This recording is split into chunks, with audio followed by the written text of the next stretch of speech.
Isang kababayang OFW naman ang hindi pinalad sa kanyang amo. Pinauwing naka-uniform. Maraming salamat sa mga kapwa nating Pilipino na nagbigay ng konting tulong para sa kanya.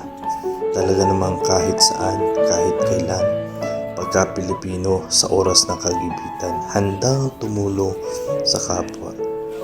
Sana maalis ang trauma sa ating kabayan na talaga namang nakakaiyak ang kanyang sinapit.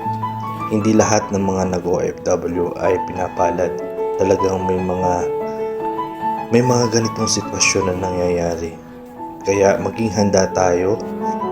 Hindi natin alam na baka tayo na mismo bukas maging ganito ang sinapit. Kaya tayo ay matutong mag-ipon at magtira para sa ganitong kagipitan ay handa tayo. Ito lang para kay kabayan. Good luck sa iyo kabayan at ingat sa iyong pag-uwi. Good luck.